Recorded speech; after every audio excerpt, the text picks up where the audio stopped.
حضور سرور کائنات فخر موجودات صلی اللہ علیہ وآلہ وسلم کو خاتم النبیین بنا کر بھیجا۔ اللہ رب العزت نے آپ کے اوپر نبوت کا سلسلہ ختم فرمایا اور آپ لوگوں کی ہدایت کا یہ فریضہ، رہنمائی کا یہ فریضہ اولیاء کرام، علماء کرام کے ذمہ ہے کہ وہ قرآن و سنت کی روشنی میں لوگوں کی رہنمائی کریں۔ اور اللہ رب العزت نے دین اسلام کی ترغیب و اشاعت کے لیے انبیاء کرام کے بعد اولیاء اعظام اور علماء کرام میں سے منتخب ڈیوٹی ایسے لوگوں کی لگائی کہ جنہوں نے اپنے علم سے بھی اور اپنے عمل سے بھی دین کی تجدید کی، احیاء دین کا کام سر انجام دیا اور دین میں ایک نئی روح ہو۔ آج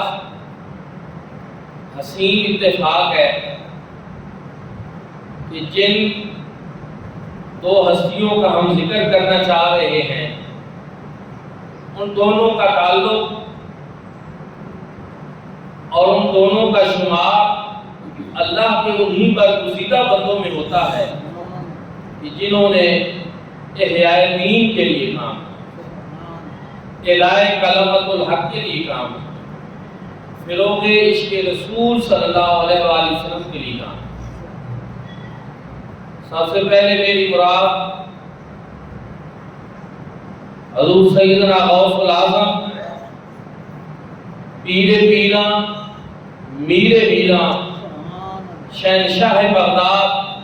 حضرت سیدنا شیخ عبد القادر جیلانی رضی اللہ تعالیٰ، اور دوسرا میری مراد مجدد دین و ملت امام عاشقاں امام احمد رضا خان محدث بریلوی رحمۃ اللہ تعالیٰ۔ اور کیونکہ آج 10 شوال کی مناسبت سے 10 شوال 1272 ہجری کی مناسبت سے یوم ولادت ہے اعلیٰ حضرت عظیم البرکت، اور آج حضور غوث پاک رضی اللہ تعالیٰ عنہ کی 11ویں شریف، اور اس مسجد میں بھی اس کا جمعے کے بعد اہتمام ہے، ختم شریف ہوگا 11ویں شریف۔ اسی مناسبت کو دیکھتے ہوئے میرے ذہن میں یہ آ رہا تھا کہ کیوں نہ آج ہم حضور سیدنا غوث العظم عبد القادر جیلانی کا مقام اور مرتبہ بازبان اعلیٰ حضرت ہے۔ اعلیٰ حضرت عظیم البرکت نے جس انداز میں آپ کا ذکر کیا، آپ سے محبت کی، آپ کو خراج تحسین پیش کیا، وہ ہم سب کے لیے یقیناً سن کر بڑا اطمینان قلب نصیب ہوگا۔ دوستان دل کا حضور سیدنا غوث العظم عبد القادر جیلانی مجمع البحرین تھے۔ حضور نبی کریم صلی اللہ علیہ وآلہ وسلم کا فیض جو حضرت امام حسن اور حضرت امام حسین رضی اللہ تعالیٰ عنہما ان پہ 2 حصوں میں تقسیم ہوا، بعد میں آ کر وہ سیدنا غوث العظم عبد القادر جیلانی کی ذات میں اللہ رب العزت نے پھر جمع کر، اس لحاظ سے کہ آپ کے والد ماجد حسنی سادات میں سے ہیں اور آپ کی والدہ ماجدہ حسینی سادات میں سے۔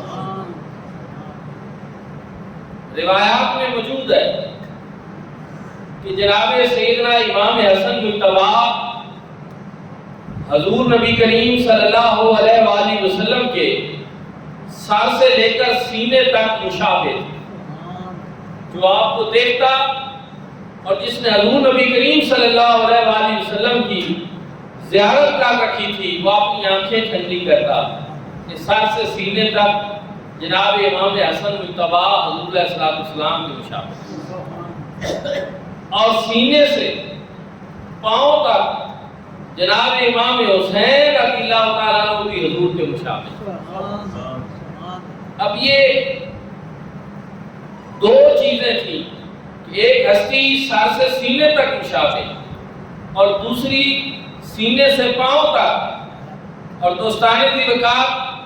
یہاں اعلیٰ حضرت عظیم البرکت نے بڑی خوبصورت بات کی۔ انہوں نے کہا ایک سر سے سینے تک مشابہ، ایک وہاں سے پاؤں تک۔ خط توام نے لکھا ہے یہ دو ورقہ نور کا اللہ رب العزت نے اس طرح، خط توام کہتے ہیں جڑواں خطوط کو، کہ ایک ورقے پہ اگر ایک تحریر لے کر اس کو دو حصوں میں تقسیم کر دیا جائے، اس کو پڑھنے کے لیے ضروری ہے کہ اس کو آپس میں جوڑا جائے، پھر وہ مکمل تحریر بنتی ہے۔ وہ کہتے ہیں جناب امام حسن اور جناب امام حسین جب دونوں موجود ہوتے تھے تو یوں لگتا تھا کہ مصطفیٰ کریم صلی اللہ علیہ وآلہ وسلم کی صورت کا مظہر اعظم موجود ہے۔ جب وہ جڑ جاتے تھے تو حضور علیہ السلام کی شبیہ پاک مکمل ہو جاتی ہے۔ تو فرماتے ہیں کہ وہ جو چیز ہے وہ پھر جناب سیدنا غوث العظم عبد القادر جیلانی میں اللہ رب العزت نے وہ فیض جمع کر دیا۔ اسی لیے حضرت عظیم البرکت کہتے ہیں نبوی می علوی فصل بطولی گلشن، نبوی می علوی فصل بطولی گلشن، حسنی پھول حسینی ہے مہکنا تیرا۔ یہ ساری چیزیں جب ملتی ہیں کہ نبوی می بھی اور علوی فصل بھی اور بطولی گلشن بھی، تو پھر اس سے جناب سیدنا غوث العظم جیسا پھول پیدا ہوتا ہے کہ جو پھول تو حسنی ہے لیکن اس سے مہک حسینی بھی آ رہی ہے۔ اس طرح اس انداز میں اعلیٰ حضرت عظیم البرکت نے جناب سیدنا غوث العظم عبد القادر جیلانی کو خراج تحسین پیش کیا اور ان کو اپنا نذرانہ عقیدت پیش کیا اور نذرانہ محبت پیش کیا۔ اگر میں یہ کہوں تو یہ بے جا نہ ہوگا کہ سید اعلیٰ حضرت نائب غوث العظم تھے اور حضور غوث العظم سے آپ کو محبت بھی تھی، عقیدت بھی تھی، اور آپ فنا فی الغوث العظم بھی تھے۔ انتہا درجے کی آپ کو محبت تھی۔ وہ محبت آپ کے فتاوی میں جہاں حضور سیدنا غوث العظم کا ذکر آتا ہے، آپ کے اشعار میں، آپ کی کتابوں میں جھلکتی نظر آتی ہے۔ یہ تو صرف یہ ہے کہ لوگ ان چیزوں کا مطالعہ کریں، ان کو پڑھیں اور دیکھیں تو پھر پتہ چلتا ہے کہ کس انداز میں اعلیٰ حضرت عظیم البرکت نے حضور غوث پاک رضی اللہ تعالیٰ عنہ کا ذکر خیر، ذکر جمیل کی۔ دوستو، ایک دو چیزیں اور بھی بڑی مشترک ہیں اور سمجھنے والی ہیں، وہ یہ ہے کہ حضور غوث پاک رضی اللہ تعالیٰ عنہ صاحب علم بھی تھے، صاحب عمل بھی تھے، مصلح بھی تھے، مجدد بھی تھے اور غوث العظم بھی تھے، اور اعلیٰ حضرت عظیم البرکت بھی عالم بھی تھے، فاضل بھی تھے اور مجدد تھے۔ فیض حضور غوث پاک کا ہے جو حضور اعلیٰ حضرت کے پاس پہنچا، وہی فیض ہے جو اصل میں گنبد خضرا کا فیض ہے، جو نجف اشرف کا فیض ہے، جو حضور غوث پاک تک پہنچا۔ اسی فیض کا حصہ آگے حضرت اعلیٰ حضرت عظیم البرکت مجدد دین و ملت امام عاشقاں امام احمد رضا خان فاضل بریلوی کو، اور پھر انہوں نے جا بجا اس عقیدت کا اظہار کیا۔ نعت لکھی کریم آقا علیہ الصلوۃ والسلام کی، شاہکار کا آتا ہے وقت کیا جود و کرم ہے شاہ بدہا تیرا نہیں سنتا ہی نہیں مانگنے والا تیرا، تیرے ٹکڑوں پہ پلے غیر کی ٹھوکر پہ نہ ڈال، جھڑکیاں کھائیں کہاں چھوڑ کے صدقہ تیرا۔ اب اس کے مقطع میں اعلیٰ حضرت عظیم البرکت نعت ہے، لیکن مقطع میں جو عرض کر رہے ہیں کہ تیری سرکار میں حضور علیہ السلام کی بارگاہ میں استغاثہ پیش کر رہے ہیں، تیری سرکار میں لاتا ہے رضا اس کو شفیع، میں اپنا وسیلہ پیش کرنا چاہتا ہوں کس کو؟ حضور نبی کریم صلی اللہ علیہ وسلم کی بارگاہ میں غوث الاعظم۔ کیوں؟ اس لیے کہ تیری سرکار میں لاتا ہے رضا اس کو شفیع جو میرا غوث ہے اور ہے لاڈلا بیٹا ہے۔ کیونکہ حضور علیہ السلام کو حضور غوث پاک سے بڑی محبت تھی، تو اس وجہ سے انہوں نے کہا کہ حضور کی بارگاہ سے اگر کوئی بات منوانی ہو تو پھر اس کے لیے سب سے بہتر یہ ہے کہ حضور کی بارگاہ میں غوث الاعظم عبد القادر جیلانی کا وسیلہ پیش کریں، جیسا کہ ہم اللہ کی بارگاہ میں حضور کا وسیلہ پیش کریں، حضور کی بارگاہ میں غوث الاعظم عبد القادر جیلانی کا وسیلہ پیش کریں۔ تیری سرکار میں لاتا ہے رضا اس کو شفیع جو میرا غوث ہے اور ہے لاڈلا بیٹا ہے۔ دوستان دل کا پھر ایک اور جگہ پہ اعلیٰ حضرت عظیم البرکت نے بڑی پیاری بات کی قصیدہ لکھا حضور غوث پاک رضی اللہ تعالیٰ عنہ کی مدح میں، اور اپنا اظہار عقیدت اس انداز سے بیان کرتے ہیں کہ تو اس سے در نسبت، ہم نسبت والے لوگ ہیں اور نسبت جوڑتے ہیں اور اس کو پھر سمجھتے ہیں کہ تو اس سے در، یعنی آپ سے در کو ایک نسبت ہے، تو اس سے در سے سگ، کسی کا در ہوتا ہے تو پھر وہاں لوگ اس کی رکھوالی کے لیے سگ بھی باندھ دیتے ہیں، تو اس سے در سے سگ اور سگ سے مجھ کو نسبت، تو اس سے در سے سگ اور سگ سے مجھ کو نسبت، میری گردن میں بھی ہے دور کا ڈورا تیرا، اس نشانی کے جو سگ ہیں نہیں مارے جاتے۔ یہاں آپ دیکھتے ہیں کہ بلدیہ والے، محکمے والے وہ مہم چلاتے ہیں کہ جب شہر میں بہت زیادہ آوارے کتے ہو جائیں تو وہ مہم چلاتے ہیں کہ ان کو دوائی ڈال دو اور ان کو مار دو، لیکن اگر کسی کی گردن میں کوئی پٹا ڈلا ہوا ہو تو اس کو نہیں مارتے، کہتے ہیں کہ یہ کسی نے رکھا ہوا، کوئی اس کا مالک ہے اور یہ دوسروں کی طرح نہیں ہے، اس کا خیال رکھا جاتا ہے۔ اصل میں یہاں بعض لوگ یہ بھی اعتراض کرتے ہیں کہ دیکھیں انسان تو اشرف المخلوقات ہے، لیکن یہاں عشق اور عقیدت اور محبت میں جو ہے وہ اپنے آپ کو سگ کہا جا رہا ہے، تو یہ شاعری جو ہوتی ہے اس کا تعلق استعارات سے ہوتا ہے، تشبیہات سے ہوتا ہے۔ ایک چیز بتانی ہوتی ہے کہ چونکہ سگ کو ایک بڑی مالک کے ساتھ وفاداری کی نسبت ہوتی ہے اور ایک بڑا تعلق ہوتا ہے اور وہ چیزیں ہوتی ہیں، اس لحاظ سے اعلیٰ حضرت عظیم البرکت بھی کہہ رہے ہیں اس نشانی کے جو سگ ہیں وہ مارے نہیں جاتے، حشر تک میرے گلے میں رہے پٹاتے۔ یہ نسبت کہ میں سرکار مدینہ کا غلام ہوں، میں غوث الاعظم کا غلام ہوں، اگر یہ نسبت مجھے رہے تو حشر تک رہے تو پھر ہمیں بھی کوئی پریشانی نہیں ہوگی۔ یہ وہ چیز ہے، یہ اظہار عقیدت ہے جو حضور سیدنا غوث الاعظم عبد القادر جیلانی سے اعلیٰ حضرت عظیم البرکت کر رہے ہیں۔ اور پھر فرماتے ہیں غوث اعظم امام التقا والمقا، غوث اعظم وہ ہیں جو متقیوں کے بھی امام ہیں، جو صاحب تقوی لوگوں کے بھی امام ہیں، اور جو نقی ہیں، جو پاک دامن ہیں، جو پاک و صاف ہستیاں ہیں، ان کے امام بھی یہی ہیں۔ غوث اعظم امام التقا والمقا، جلوہ شان قدرت پہ لاکھوں سے حضور غوث اعظم رضی اللہ تعالیٰ عنہ کا ارشاد گرامی ہے، قدمی حاضری علی کل رغبت ولی اللہ،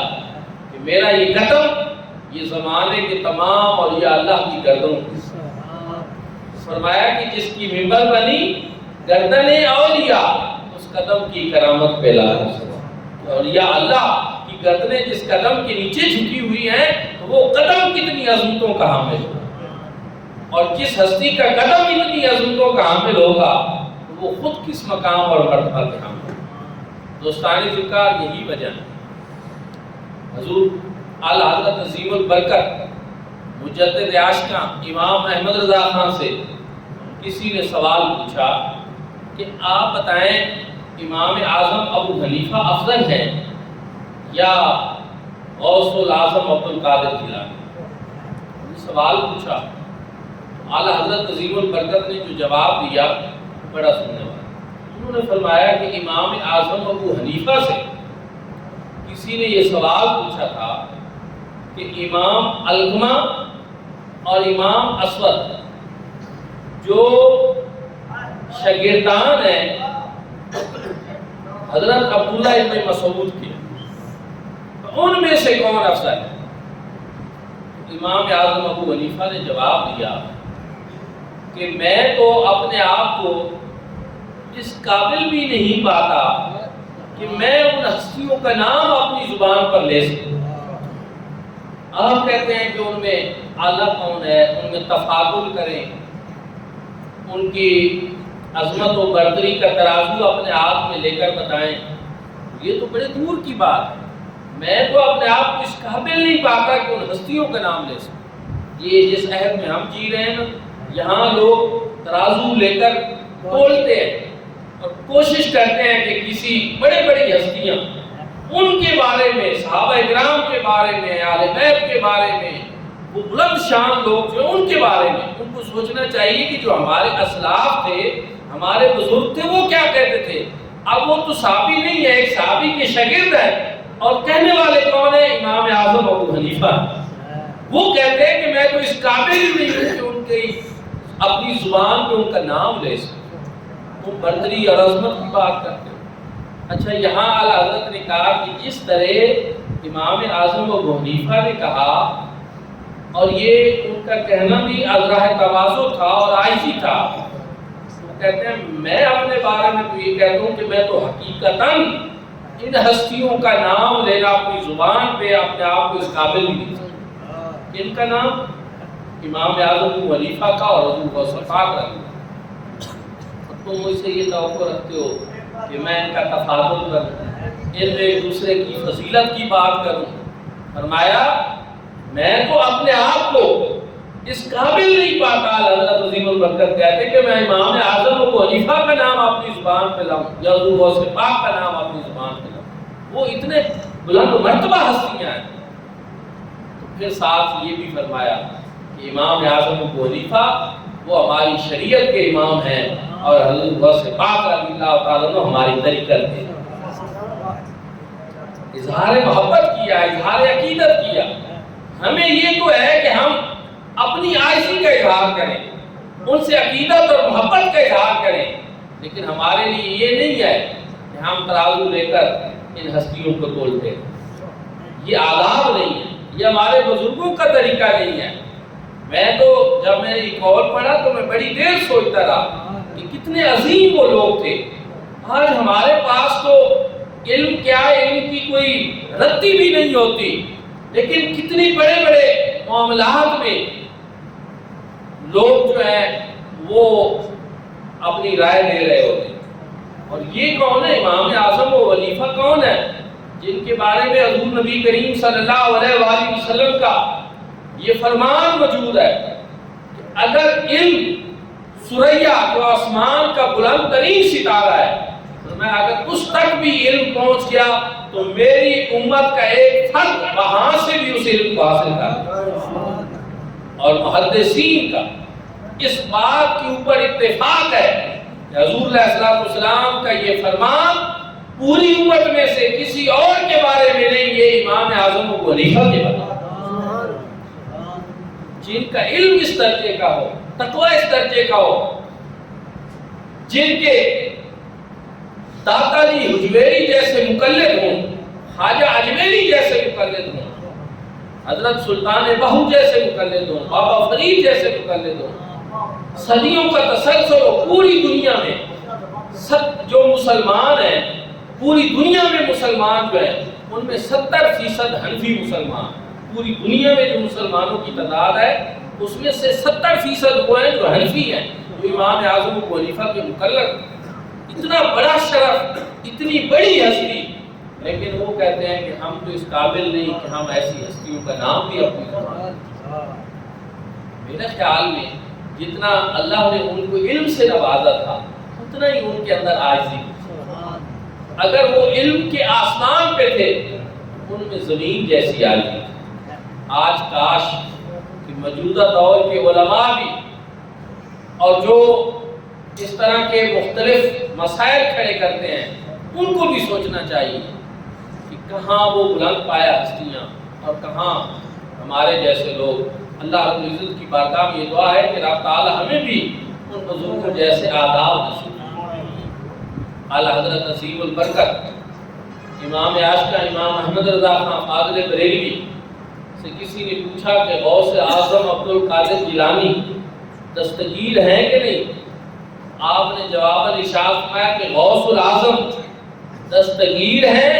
اور خواجہ اجمیری ہمارے غریب نواز، اور اس میں کوئی شک ہے دستگیر ہونے کا؟ پھر انہوں نے جو بات کہی وہ قابل غور ہے کہ مولانا اسماعیل دہلوی صاحب جو تھے تو انہوں نے جا بجا اپنی کتاب میں حضور غوث پاک رضی اللہ تعالیٰ عنہ کے نام کے ساتھ غوث الاعظم لکھا، جا بجا لکھا غوث الاعظم۔ اور غوث الاعظم اگر کوئی کسی کو لکھتا ہے تو اس کا مطلب ہی یہ ہے کہ وہ اس کو دستگیر مانے،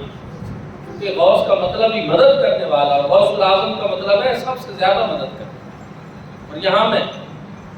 ایک اور چیز عرض کرنا چاہتا ہوں کہ جناب سیدنا امام حسن مجتبی علیہ السلام نے جب حضرت امیر معاویہ سے صلح فرمائی اور اپنی جو حکومت تھی خلافت راشدہ کی صورت میں وہ ان کے حوالے کر دی، کیوں؟ اس لیے کہ حضور نبی کریم صلی اللہ علیہ وآلہ وسلم کا ارشاد گرامی تھا کہ میرے بعد 30 سال دور خلافت رہے گا، اور اس کے بعد جو ہے وہ ملوکیت کا دور۔ امام حسن مجتبی نے جب یہ دیکھا کہ خلافت تو 30 سال ہونی ہے، ایک تو اس لیے آپ نے کہا کہ دور خلافت ہی رہنا چاہیے، اس سے بعد ملوکیت میں ہمارا حصہ نہ ہو۔ اس وجہ سے پھر امت میں اختلاف ہو رہا تھا، اس اختلاف کو بھی دور کرنے کے لیے حضور علیہ الصلوۃ والسلام کی بشارت تھی کہ میرا یہ بیٹا ابنی ھذا سید، میرا یہ بیٹا جو ہے یہ سردار ہوگا۔ امام حسن کے بارے میں میرا یہ بیٹا سردار ہوگا، اور یہ مسلمانوں کے دو عظیم گروہوں کے درمیان جو ہے وہ صلح ہے۔ اس بشارت کو بھی پورا کرنا تھا۔ یہاں جو تیسری بات میں آپ کو عرض کرنا چاہتا ہوں کہ وہ یہ ہے کہ ملا علی قاری نے، صاحب شرح مشکات نے مرکات میں بڑی خوبصورت بات کی۔ انہوں نے کہا کہ ایک چیز یہ بھی ہے کہ امام حسن مجتبی نے جو قربانی دی کہ اپنی حکومت کو چھوڑا اور امت کی اصلاح کے لیے اور امت کے فائدے کے لیے، تو اس کے نتیجے میں اللہ رب العزت نے ان کو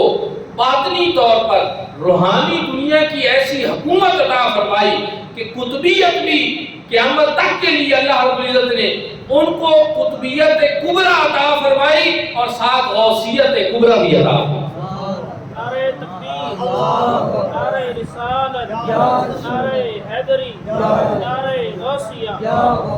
اور پھر فرماتے ہیں کہ وہ اس طرح کہ اس کے بعد اللہ رب العزت کی طرف سے جناب امام حسن مجتبی جو ہیں وہ غوث الاعظم بنے۔ پہلے غوث الاعظم اول وہ امام حسن مجتبی ہیں۔ غوث الاعظم اوسط درمیانی جو غوث الاعظم ہے وہ جناب سیدنا شیخ عبد القادر جیلانی ہے، اور پھر فرمایا جو غوث الاعظم آخر ہوں گے وہ امام مہدی علیہ السلام ہوں گے، اور وہ بھی امام حسن مجتبی کی اولاد پاک۔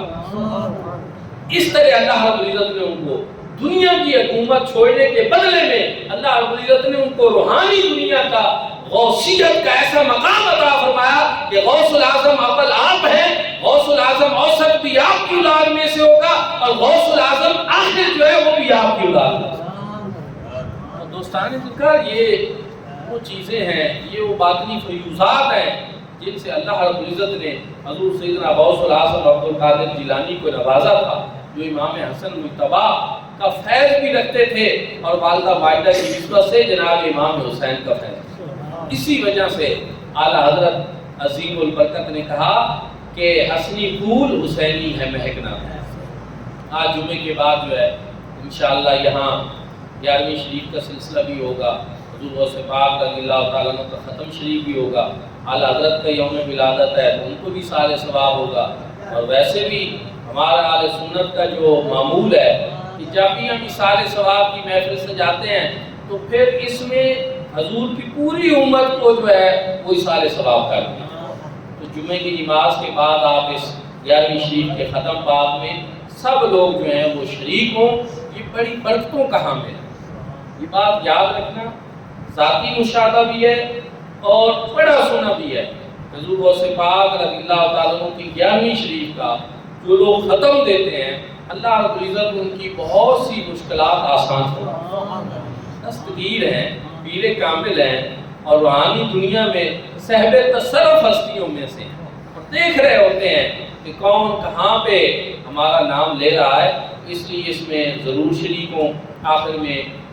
جامعہ مدینہ النبی میں طلباء و طالبات بچوں اور بچیوں کے نئے سال کے داخلے جو ہیں وہ شروع ہیں۔ پرائمری پاس بچے اور بچیاں ان کو 3 سالوں میں حفظ اور مڈل کرائے، اور جو مڈل پاس بچیاں اور بچے ہیں ان کو بھیرا شریف کا کورس جو ہے دارالعلوم محمدیہ اوسیہ بھیرا شریف کا نصاب تعلیم، جس کو ضیاء الامت مفسر قرآن مفکر اسلام حضرت جسٹس میر محمد کرم شاہ الازہری رحمۃ اللہ تعالیٰ علیہ نے مرتب فرمایا، اس نصاب تعلیم کو یہاں پڑھایا گیا۔ ساتھ میٹرک بھی، ایف اے بھی، بی اے بھی اور ایم اے بھی، یہ سلسلے جو ہیں سارے بتدریج چلتے ہیں۔ تو اب جو ہے ایف اے کے بعد الکرم انٹرنیشنل انسٹیٹیوٹ بھیرا شریف جو ایک یونیورسٹی بنی ہے، تو ہمارے جو طلباء و طالبات وہاں پہ ایف اے کے بعد جائیں گے تو وہ B S Islamic study, B S شریعہ اینڈ لا اور بی ایس اکنامکس اور بی ایس عربک تو یہ بھی کر سکیں گے۔ اور جو ہمارے اس سسٹم سے ہو کر جائیں گے تو ان کا یہ بی ایس جو ہے یہ مکمل فری ہو، لاکھوں روپے کے یہ کورسز ہیں جو ان کو فری وہاں پہ دستیاب ہوں گے۔ آپ بھی اپنے بچوں کو ارد گرد آپ دیکھیں، جو بھی بچہ، ہم نے یہ پالیسی بنائی کہ جامعہ مدینہ النبی میں جو بچہ یتیم آئے گا یا کوئی مستحق آئے گا تو اس کے تعلیمی اخراجات، اس کے یونیفارم کے اخراجات، اس کے بکس کے اخراجات، وہ سارے کے سارے اب جامعہ مدینہ النبی جو ہے وہ خود برداشت۔ اور کچھ ایسے بچے ہیں الحمدللہ اور ایسی بچیاں بھی ہیں کہ جن کے یہ سارے اخراجات جو ہیں یہ ادارہ برداشت کرتا ہے۔ ادارہ کہاں سے کرتا ہے؟ وہ جو آپ ایسے بچوں کے لیے زکوٰۃ دیتے ہیں، صدقات دیتے ہیں، آج کل عشر کے دن ہے، گندم جو ہے وہ عشر میں ہمیں ملتی ہے، تو ان سے ہم ان بچیوں اور بچوں کے جو مستحق ہوتے ہیں یہ صدقات اور زکوٰۃ اور ان چیزوں سے یہ پورا کرتے ہیں۔ دعا ہے کہ اللہ کریم ہم سب کو عمل کی توفیق عطا فرمائے اور یہ گلستان ہمیشہ آباد رہے۔ آپ کو دعوانا الحمدللہ۔